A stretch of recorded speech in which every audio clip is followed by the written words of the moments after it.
Hi friends, ಕೇಂದ್ರ ಸಚಿವ H D. Kumaraswamy 2 ಮದುವೆ ಆಗಿರೋದು ಎಲ್ಲರಿಗೂ ಗೊತ್ತು. ಆದರೆ ಅವರ ತಾತ ಕೂಡ 2 ಮದುವೆ ಆಗಿದ್ರು ಅನ್ನೋದು ನಿಮಗೆ ಗೊತ್ತಾ? ಎಚ್.ಡಿ.ಕೆ ಅಜ್ಜನ ಮೊದಲ ಪತ್ನಿ ಮತ್ತು ಮಕ್ಕಳು 10 ದಿನಗಳ ಅಂತರದಲ್ಲಿ ಕೊನೆ ಉಸಿರೆಳೆದಿದ್ದು ಹೇಗೆ?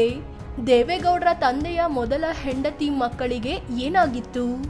ದೇವೇಗೌಡರ ಕುಟುಂಬ ಹರದನಹಳ್ಳಿಯ ಶಿವ ಮತ್ತು ಹನುಮಂತನ ಭಕ್ತರಾಗಿದ್ದು ಹೇಗೆ? ಎಲ್ಲವನ್ನು ಈ ವಿಡಿಯೋದಲ್ಲಿ ಹೇಳ್ತೀವಿ. ಅದಕ್ಕೂ ಮುನ್ನ ನೀವಿನ್ನು ನಮ್ಮ ಚಾನಲ್ಗೆ ಸಬ್ಸ್ಕ್ರೈಬ್ ಆಗಿಲ್ಲ ಅಂದರೆ ಈ ಕೂಡಲೇ ಆಗಿ ಪಕ್ಕದ ಗಂಟೆ ಗುರುತಿನ ಮೇಲೆ ಕ್ಲಿಕ್ ಮಾಡಿ. 2 ಮದುವೆಯಾದ ಎಚ್.ಡಿ.ಕೆ. ಕೇಂದ್ರ ಸಚಿವ ಕುಮಾರಸ್ವಾಮಿ 1986ರ ಮಾರ್ಚ್ 13ರಂದು ಅನಿತಾರನ್ನ ಮದುವೆ ಆದರು. 1988ರ ಜನವರಿ 22ರಂದು ಒಂದು ಮಗು ಕೂಡ ಆಯಿತು. ಅವರೇ ನಿಖಿಲ್ ಕುಮಾರಸ್ವಾಮಿ. ಆದರೆ 2010ರಲ್ಲಿ ರಾಧಿಕಾ ಕುಮಾರಸ್ವಾಮಿ ಒಂದು ಸ್ಫೋಟಕ ಹೇಳಿಕೆ ಕೊಟ್ಟರು. ಮಾಜಿ ಸಿಎಂ ಕುಮಾರಸ್ವಾಮಿ 2006ರಲ್ಲಿ ನನ್ನನ್ನು ಮದುವೆ ಆಗಿದ್ದಾರೆ, ನಮಗೆ ಶಮಿಕಾ ಅನ್ನೋ ಮಗಳು ಕೂಡ ಇದ್ದಾಳೆ ಅಂತ ಹೇಳಿಕೊಂಡ್ರು. ಫೋಟೋಗಳನ್ನು ಕೂಡ ಬಿಡುಗಡೆ ಮಾಡಿದ್ರು.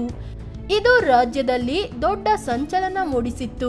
ಆದರೆ ಅನಿತಾ ತಮ್ಮ ಪತಿ ಕುಮಾರಸ್ವಾಮಿ ಅವರನ್ನ ಕ್ಷಮಿಸಿದ್ರು. ರಾಧಿಕಾರಿಂದ ನಂತರದಲ್ಲಿ ಕುಮಾರಸ್ವಾಮಿ ದೂರ ಇದ್ದಾರೆ. ಆದರೂ ರಾಧಿಕಾ ಕುಮಾರಸ್ವಾಮಿ ಅವರೇ ತನ್ನ ಪತಿ ಅಂತ ಹೇಳ್ಕೊಂಡು ಓಡಾಡ್ತಾರೆ. ನಾನು ತಪ್ಪು ಮಾಡಿದ್ದು ನಿಜ, ನನ್ನ ಹೆಂಡತಿ ತಿದ್ದಿಕೊಳ್ಳಲು ಒಂದು ಅವಕಾಶ ಕೊಟ್ಟಿದ್ದಾಳೆ ಅಂತ ಖುದ್ದು ಕುಮಾರಸ್ವಾಮಿ ಅವರೇ ಹೇಳಿದ್ದಾರೆ. ಕುಮಾರಸ್ವಾಮಿ ಅಜ್ಜನ ದುರಂತ ಕತೆ. ಕುಮಾರಸ್ವಾಮಿ ಅಜ್ಜ ಅಂದ್ರೆ ದೇವೇಗೌಡರ ತಂದೆ ದೊಡ್ಡೇಗೌಡ್ರು. ಇವರು ಈರಮ್ಮ ಅನ್ನೋರನ್ನ ಮದುವೆ ಆಗಿದ್ರು. 3 ಗಂಡು ಮಕ್ಕಳಿದ್ರು. ಈ ಕುಟುಂಬ ಸುಂದರವಾಗಿ ಜೀವನ ಸಾಗಿಸ್ತಿತ್ತು. ಆಗ H1N1 ಸಾಂಕ್ರಾಮಿಕ ಕಾಯಿಲೆ ವ್ಯಾಪಿಸ್ತು. ಹಾಸನ ಜಿಲ್ಲೆ ಒಂದರಲ್ಲೇ ಈ ಮಹಾಮಾರಿಗೆ 22,741 ಮಂದಿ ಪ್ರಾಣ ಕಳ್ಕೊಂಡಿದ್ರು. ದೊಡ್ಡೇಗೌಡರ ಪತ್ನಿ ಈರಮ್ಮ ಮತ್ತು 8, 4 ಮತ್ತು 2 ವರ್ಷದ 3 ಮಕ್ಕಳು ಈ ಮಹಾಮಾರಿಗೆ ಬಲಿಯಾದ್ರು. ದೊಡ್ಡೇಗೌಡರು ಮಾತ್ರ ಉಳಿದುಕೊಂಡ್ರು. ತಂದೆ ಅಪ್ಪೇಗೌಡ ಮತ್ತು ಅಂಕಲ್ ಪುಟ್ಟೇಗೌಡ ಮತ್ತೊಂದು ಮದುವೆ ಆಗುವ ಅಂತ ದೊಡ್ಡೇಗೌಡರನ್ನ ತುಂಬಾ ಒತ್ತಾಯಿಸಿದ್ರು. ಆದ್ರೆ ಕಣ್ಣೆದುರೇ ಇಡೀ ಕುಟುಂಬ ಕಳ್ಕೊಂಡಿದ್ದ ದೊಡ್ಡೇಗೌಡರಿಗೆ ಮತ್ತೊಂದು ಮದುವೆಯಾಗಲು ಇಷ್ಟ ಇರಲಿಲ್ಲ. ಇವೆಲ್ಲ ನಡೆದಿದ್ದು ದೇವೇಗೌಡರ ಜನನಕ್ಕೂ 14 ವರ್ಷಗಳ ಹಿಂದೆ. ಒತ್ತಾಯಕ್ಕೆ 2ನೇ ಮದುವೆಯಾದ ದೊಡ್ಡೇಗೌಡರು. ಈ ಮಹಾಮಾರಿಯಲ್ಲಿ ದೊಡ್ಡೇಗೌಡರ ಕುಟುಂಬ ಮಾತ್ರ ನಾಶವಾಗಿರಲಿಲ್ಲ. ಹರದನಹಳ್ಳಿ ಸೇರಿದಂತೆ ಇಡೀ ಮೈಸೂರು ರಾಜ್ಯದಲ್ಲೇ ಹಲವರು ತಮ್ಮ ಕುಟುಂಬವನ್ನ ಕಳ್ಕೊಂಡಿದ್ರು. ಗದ್ದೆಯಲ್ಲಿ ಕೆಲಸ ಮಾಡೋದ್ರಿಂದ ಹಿಡಿದು ಮನೆಯಲ್ಲಿ ಊಟ ಮಾಡಿ ಬಡಿಸೋ ಕೈಗಳೇ ಇಲ್ಲದಂತಾಯ್ತು.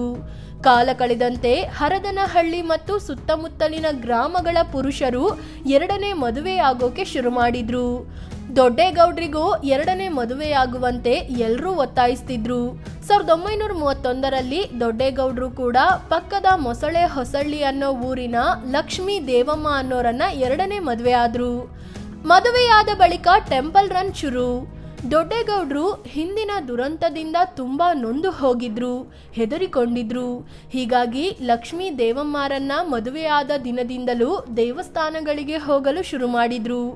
ಅದರಲ್ಲೂ ಹರದನಹಳ್ಳಿಯ ಅವರ ಮನೆಯ ಪಕ್ಕದಲ್ಲೇ ಇದ್ದ ಶಿವನ ದೇವಸ್ಥಾನಕ್ಕೆ ಪತ್ನಿ ದೇವಮ್ಮರನ್ನ ಕರ್ಕೊಂಡು ಹೋಗ್ತಿದ್ರು. ಆರೋಗ್ಯಯುತವಾದ ಗಂಡು ಮಗು ಆಗಲಿ ಅಂತ ಈಶ್ವರನ ಬಳಿ ಪ್ರಾರ್ಥನೆ ಮಾಡ್ತಿದ್ರು. ಅಲ್ಲಿನ ಅರ್ಚಕ ಬಸವರಾಧ್ಯ ಸಲಹೆಯಂತೆ ದೊಡ್ಡೇಗೌಡರ ಪತ್ನಿ ದೇವಮ್ಮ ದೇವಸ್ಥಾನದಲ್ಲಿ ಸೇವೆ ಮಾಡ್ತಿದ್ರು. ಪ್ರತಿದಿನ ದೇವಸ್ಥಾನದ ಅಂಗಣವನ್ನ ಕ್ಲೀನ್ ಮಾಡಿ ರಂಗೋಲೆ ಹಾಕ್ತಿದ್ರು. ಪ್ರತಿ ಸೋಮವಾರ ಅಕ್ಕಿ, ಬೆಲ್ಲ ಮತ್ತು ಮೊಸರನ್ನ ಅರ್ಪಿಸ್ತಿದ್ರು. ಇದರ ನಡುವೆ ಪಕ್ಕದ ಬೀದಿಯಲ್ಲಿ ಆಂಜನೇಯ ದೇವಸ್ಥಾನವಿತ್ತು. ಅಲ್ಲಿನ ಅರ್ಚಕ ಕುಳ್ಳ ಅಯ್ಯಂಗಾರ್, ದೊಡ್ಡೇಗೌಡ್ರೆ, ಆಂಜನೇಯನ ಕೈಲಿ ಆಗದೇ ಇರೋದು ಏನೂ ಇಲ್ಲ, ಆತನನ್ನ ಪ್ರಾರ್ಥಿಸಿ ಅಂತ ಹೇಳಿದ್ರು. ಅಲ್ಲಿಂದ ನಂತರ ದೊಡ್ಡೇಗೌಡರು ಪ್ರತಿ ಶನಿವಾರ ಆಂಜನೇಯನ ದೇವಸ್ಥಾನಕ್ಕೆ ಹೋಗಲು ಶುರು ಮಾಡಿದ್ರು. ಹೀಗೆ ದೇವರ ವಿಚಾರದಲ್ಲಿ ಯಾರು ಏನೇ ಹೇಳಿದ್ರು ಅದನ್ನ ಮಾಡ್ತಿದ್ರು ದೊಡ್ಡೇಗೌಡರು. ದೇವರ ಫಲವಾಗಿ ಜನಿಸಿದ ದೇವೇಗೌಡರು. ಪೂಜೆಯ ಫಲವೋ ಏನೋ 1933ರ ಮೇ 18ರಂದು ಅಂದ್ರೆ ದೊಡ್ಡೇಗೌಡರು ಮತ್ತು ದೇವಮ್ಮ ಮದುವೆಯಾದ 2 ವರ್ಷಗಳ ಬಳಿಕ ಗಂಡು ಮಗು ಜನಿಸ್ತು. ಅವರೇ ದೇವೇಗೌಡರು. ಈ ಮಗು ದೇವರು ನಮಗೆ ಕೊಟ್ಟ ವರ ಅಂತಲೇ ತಂದೆ ದೊಡ್ಡೇಗೌಡರು ಸಂಭ್ರಮಿಸಿದ್ರು. ಕಾಲ ಕಳೆದಂತೆ ಎರಡನೇ ಗಂಡು ಮಗು ಜನಿಸ್ತು. ಅದಕ್ಕೆ ಬಸವೇಗೌಡ ಅಂತ ಹೆಸರಿಟ್ರು. ನಂತರ ಅಕ್ಕಯ್ಯಮ್ಮ ಮತ್ತು ಪುಟ್ಟಮ್ಮ ಅನ್ನೋ ಇಬ್ಬರು ಹೆಣ್ಮಕ್ಕಳು ಕೂಡ ಜನಿಸಿದ್ರು. ದೇವೇಗೌಡರು ಹುಟ್ಟಿದಾಗ ಅವರ ಜಾತಕ ಬರೆಸೋಕೆ ದುಡ್ಡಿರ್ಲಿಲ್ಲ. ಹೀಗಾಗಿ 2 ಕುರಿಗಳನ್ನು ಮಾರಿ ಜಾತಕ ಬರೆಸಿದ್ರು. ಆದರೆ ಅದರಲ್ಲಿ ದೇವೇಗೌಡರು ಮುಂದೆ ಸಿಎಂ ಆಗ್ತಾರೆ, ಪ್ರಧಾನಿ ಆಗ್ತಾರೆ ಅಂತ ಹೇಳಿರ್ಲಿಲ್ಲ. ಆದ್ರೆ ಒಂದಿನ ಮನೆ ಮುಂದೆ ಬಂದಿದ್ದ ಬುಡುಬುಡಿಕೆ ಅವರು ದೇವೇಗೌಡರನ್ನ ಕಂಡು ಈತ ಬೆಳೆದು ದೊಡ್ಡವನಾದ್ಮೇಲೆ ದೊರೆ ಆಗ್ತಾನೆ ಅಂತ ಭವಿಷ್ಯ ನುಡಿದಿದ್ರಂತೆ.